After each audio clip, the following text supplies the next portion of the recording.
안녕하세요. 드론 탐험가입니다. 오늘은 깊은 산속에 숨겨진 폐건물을 탐험하러 나왔습니다. 제대로 된 길도 없는 곳에 왜 이렇게 큰 건물이 있는지 궁금했는데요. 요즘 아바타 360으로 폐건물을 탐험하며 비행 테스트를 하고 있으니 여기는 어떤 곳인지, 아바타 360은 폐건물에서 어떤지 함께 보시죠. Power restored. 자갈로 뒤덮인 오르막길을 한참 운전해서 올라왔는데 이렇게 커다란 폐건물이 있어서 아주 기대됩니다.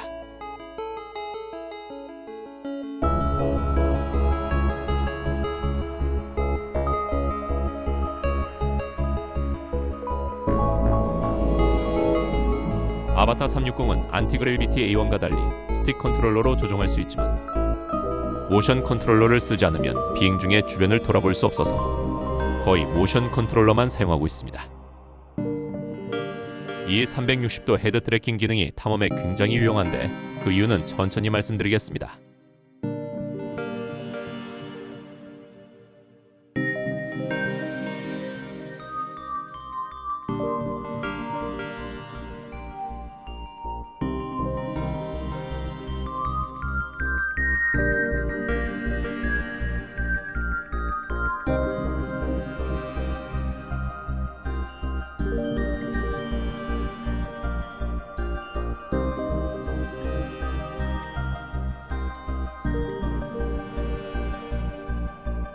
내부의 계단식 구조, 바로 예전에 탐험했던 장소들이 떠오릅니다.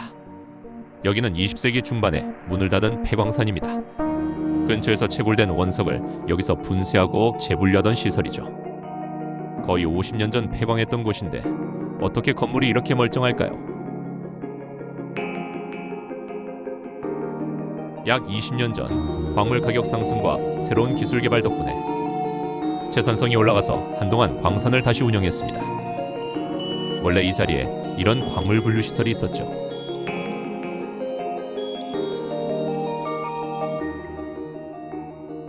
탐험 비행은 원래 저속으로 움직이기 때문에 아바타 2와 조작감이나 비행 특성은 비슷하게 느껴집니다. 다만 큰 차이는 360도 모드에서 전방위를 실시간으로 둘러볼 수 있기 때문에 아바타 2처럼 주변 장애물을 확인하려고 드론을 이리저리 돌려볼 필요가 없고 그만큼 시간을 아낄 수 있습니다.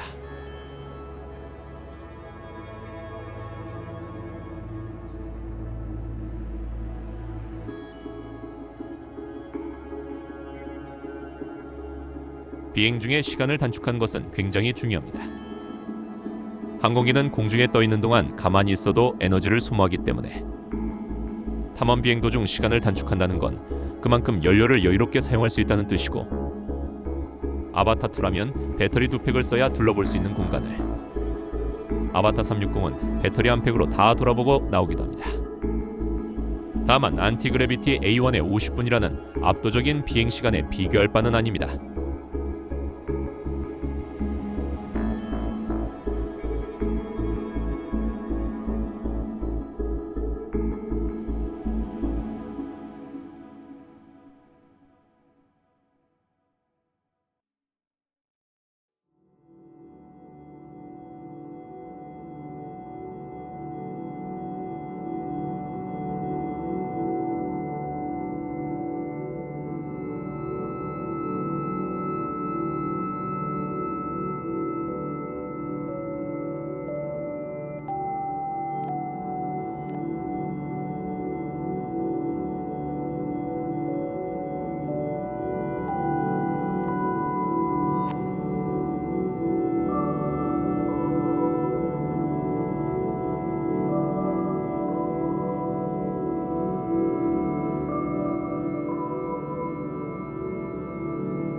이쪽만 유난히 하얀 점들이 보여서 가까이 다가갔습니다.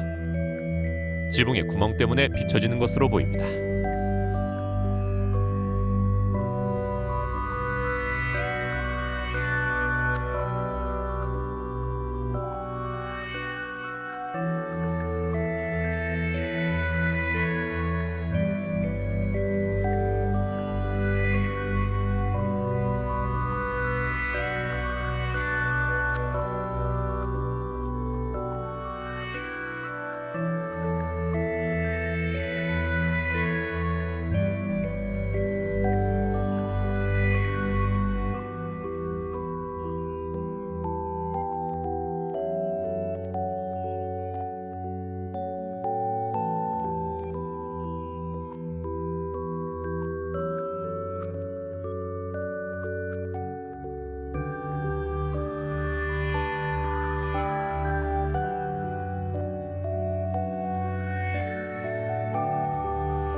이 광산뿐 아니라 다시 개발되었던 폐광들이 더 있었던 걸로 아는데 현재는 모두 다시 폐광된 상태입니다. 언젠가 상황이 변하면 봉인되었던 광산이 다시 열리는 날이 올지도 모릅니다.